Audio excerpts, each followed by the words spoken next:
በዘመናዊ ስራ አመራርና ጥራት ቁጥጥር ውስጥ በጣም አስፈላጊ የሚባሉ የለውጥ መሳሪያዎች እንደዚህ ሲባል ሰምታችሁ ልታውቁ ትችላላችሁ። የለውጥ መሳሪያዎች ወይም ደግሞ የእቅድና ክትትል መሳሪያዎች ሲባል ሰምታችሁ ታውቃላችሁ። የማቀጃ መከታተያ መሳሪያዎች ወይም እቅድ ለማቀድ የሚረዱን መሳሪያዎች ወይ ቱሎች። ስለነዚህ እንግዲህ ሰምታችሁ ታውቃላችሁ። ብዙዎች በሲቪል ሰርቪስ ውስጥ ያላችሁ ሰራተኞች በዚህ ጉዳይ ላይ ስልጠና በተደጋጋሚ የተሰጣችሁ ይመስለኛል፣ በለውጥ ስራ አመራር መሳሪያዎች ላይ ማለት ነው። እኔም ደግሞ ዛሬ ትንሽ አድ ማድረግ ፈልጋለሁ። ማለት ተጨማሪ የሆነ ቴዎሬቲካል ቤዝ እንዴት እንደሚሰራ በለውጥ ስራ አመራር መሳሪያዎቹ ዛሬ የምመርጥላችሁ ቤሲሲ የሚባለው ነው። በቤሲሲ እንዴት እንደሚሰራ እቅድ እንዴት እንደሚታቀድ ስለ ክትትሉም ቪዲዮ የተዘጋጀ አለ። ዩቱብ ላይ ነው የምታገኙት። ዩቱብ ላይ ሄዳችሁ መለማመድና ማየት ትችላላችሁ። ለማንኛውም ዛሬ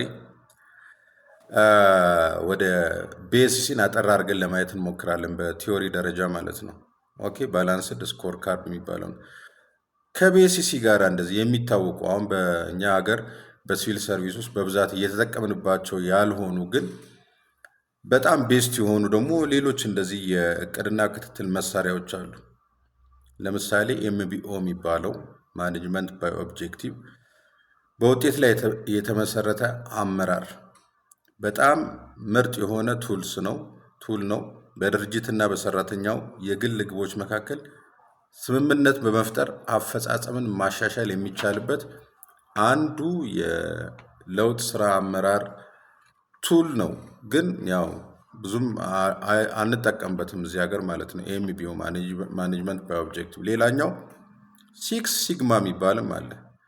በዋናነት የአሰራር ጥራትን ለማሻሻል እና ስህተቶችን ለመቀነስ የሚያገለግል ሳይንሳዊ ዘዴ ነው። በሲክስ ሲግማ እቅዳችሁን የምታቅዱ እንደገና ደግሞ የአሰራር ጥራቶችን የምትመረምሩ ስህተቶችን ለማሻሻል የሲክስ ሲግማን ሪፖርት የምታነቡ መስሪያ ቤቶች ካላችሁ እግረ መንገዳችሁን ያው ኢንፎርም አድርጉ፣ ሌሎችም እውቀታችሁን ሼር አድርጉ። ሌሎች እንደ ምሳሌ እነ ካይዘን እነ ቤንች ማርኪንግ የመሳሰሉት እነዚህ ሁሉ የእቅድ ማቀጃ ቱሎች ናቸው። ያው እኛ ሀገር አሁን በብዛት የተለመደው በተለይ በሲቪል ሰርቪስ ውስጥ የተለመደው ባላንስድ ስኮር ካርድ ወይም ቤሲሲ የሚባለው ነው። ቤሲሲ እና ቤሲሲ ምንድን ነው የሚለውን ነገር አጠር አድርጌ ልነግራችሁ ሞክራለሁ። ግን በቤሲሲ እንዴት እቅድ እንደሚታቀድ ዩቱብ ላይ ገብታችሁ ማየት ትችላላችሁ። እንግዲህ ባላንስድ ስኮር ካርድ ወይም ቤሲሲ ማለት ተቋማት ራዕይና ስልታቸውን ወደ ተግባር ለመለወጥ የሚጠቀሙበት ስልታዊ የእቅድ እና የአፈጻጸም መለኪያ ነው። ከመመዘን ይልቅ በአራት ዋና ዋና እይታዎች ወይም ፔርስፔክቲቭ ማለቴ ከመመዘን ይልቅ ያልኳችሁ በፋይናንስ ውጤት ብቻ የአንድ ድርጅትን የአፈጻጸም ከመመዘን ይልቅ በአራት ዋና ዋና እይታዎች ፐርስፔክቲቭ ሚዛናዊ በሆነ መንገድ የአንድ ድርጅት አፈጻጸም እንዲመዘን ይረዳል ማለት ነው። ቤሲሲ ባላንስድ ስኮር ካርድ በዋናነት የሚከተሉትን አራት እይታዎች ያካትታል። በፋይናንስ በምናገኘው ጌን ወይም ደግሞ በምናጣው ሉዝ በምናደርገው ነገር ብቻ አይደለም አፈጻጸም የሚለካው። ቤሲሲ አራት እይታዎች አሉት። ከአራቱ እይታዎች አንደኛው የፋይናንስ እይታ ነው፣ ፋይናንሻል ፐርስፔክቲቭ የሚባለው ማለት ነው። ይህ በዚህ እይታ ውስጥ ለባለድርሻ አካላት ስኬታማ ለመሆን በፋይናንስ ረገድ ምን መምሰል አለብን የሚለውን ፓርት የምናቀድበት ነው። አንደኛው ፓርቱ ማለት ከአራቱ ለምሳሌ ትኩረታችን የገቢ እድገት መጨመር ነው፣ ትርፋማነትን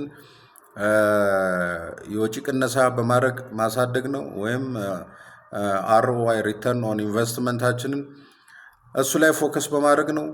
ለምሳሌ የተጣራ ትርፍ በ10% እንጨምር የመሳሰለ ሀሳቦችን በዚህ በፋይናንስ እይታ ውስጥ ነው የምንሰራው ማለት ነው፣ የምናቅደው። የቤሲሲው አንዱ አካል ነው። ኦኬ። ሁለተኛው አካል ደግሞ የደንበኞች እይታ የሚባለው ነው፣ ከስተመር ፐርስፔክቲቭ የሚባለው። በዚህ በደንበኞች እይታ ውስጥ ራዕያችንን ለማሳካት ለደንበኞቻችን ምን መምሰል አለብን የሚለውን እሱን ነው በደንብ አድርገን አብጠርጥረን አይተን የምናካትተው በእቅዳችን ውስጥ ማለት ነው። ራዕያችን ለማሳካት ለደንበኞቻችን ምን መምሰል አለብን? ራዕይ ሲባል ምን ማለት ነው? በድርጅት ውስጥ ራዕይ ለምሳሌ ራዕይ ሲባል ኢን ዘ ሎንግ ተርም ሚኒመም ከ5 ዓመት ነው የሚጀምረው። ስትራቴጂክ የሆነ እቅድ ውስጥ ነው ተካቶ ከ5 እስከ 10 እና ከዛ በላይ በሚቀጥሉት ከ5 እስከ 10 እና ከዛ በላይ በሆኑት ዓመታት ውስጥ ለመድረስ የምንመኘው የመጨረሻው የውጤት ግባችን ምን መምሰል ነው ያለበት? እኛስ ምን መምሰል አለብን የሚለውን ምኞታችንን የምናስቀምጥበት ነው ራዕይ ማለት ነው። ስለዚህ በደንበኞች እይታ ውስጥ ከስተመር ፐርስፔክቲቭ ውስጥ ራዕያችን ለማሳካት ለደንበኞቻችን ምን መምሰል አለብን የሚለውን ነገር የምናቀድበት ነው።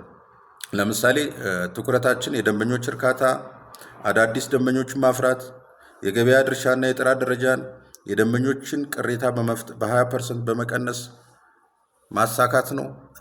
እንደዚህ አሁን በምሳሌ ስነግራችሁ እንደዚህ አድርገን ዘርዝረን በዚህ በደንበኞች እይታ ውስጥ ደግሞ የምናስቀምጥበት ፓርት አለው ማለት ነው። ሶስተኛው እይታ ደግሞ የውስጥ አሰራር እይታ የሚባለው ነው። ኢንተርናል ፕሮሰስ ፐርስፔክቲቭ የሚባለው ማለት ነው። በዚህ ውስጥ ደንበኞችንና ባለድርሻ አካላትን ለማርካት በየትኛው የስራ ሂደት ላይ መብለጥ አለብን ነው። የትኛው ዲፓርትመንት የትኛው ቲም መብለጥ አለበት ነው የደንበኞችን ለማርካት።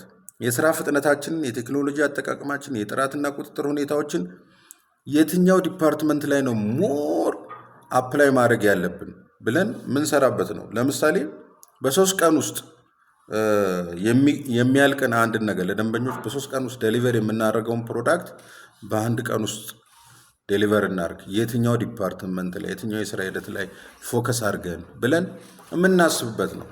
ኦኬ። አራተኛው ደግሞ የዚህ የባላንስድ ስኮር ካርድ አራተኛው እይታ እና የመጨረሻው እይታ የመማርና እድገት እይታ የሚባለው ነው። የመማማርና የእድገት እይታ የሚባለው ነው። ለርኒንግ ኤንድ ግሮዝ ፐርስፔክቲቭ የሚባለው ማለት ነው። በዚህ ውስጥ ራዕያችን ለማሳካት የመለወጥና የመሻሻል አቅማችን እንዴት እንጠብቃለን የሚለው የምናይበት ነው። ሞር የሰራተኞች ስልጠና ላይ የተቋማዊ ባህልና ሞቲቬሽን ላይ ፎከስ አድርገን እቅዳችን የምናቅድበት ፓርት ነው ማለት ነው። ኦኬ። እነዚህ 4 እይታዎች ናቸው እንግዲህ በባላንስድ ስኮር ካርድ ውስጥ ያሉት ማለት ነው። እና እቅዱን ስናቅድ እዛ ዩቱብ ላይ አሁን ገብታችሁ ማየት ከፈለጋችሁ እዛ እንዴት ሲታቀድ እንደምታዩት 4 ዋና ዋና ክፍሎች አሉት። ከአራቱ እይታ እንዳለ ሆኖ BSC ሲታቀድ 4 ዋና ዋና ክፍሎች አሉት ወይም ኮር ኮምፖነንት የሚባሉት ማለት ነው። እቅዱን ስናቅድ አንደኛ ስትራቴጂካዊ ግቦች ለይተን የምናስቀምጣቸዋል። ኦብጀክቲቭ የምንላቸው ምን ማሳካት እንፈልጋለን ብለን መጀመሪያ ስትራቴጂካዊ የሆኑ ግቦችን እናስቀምጣለን።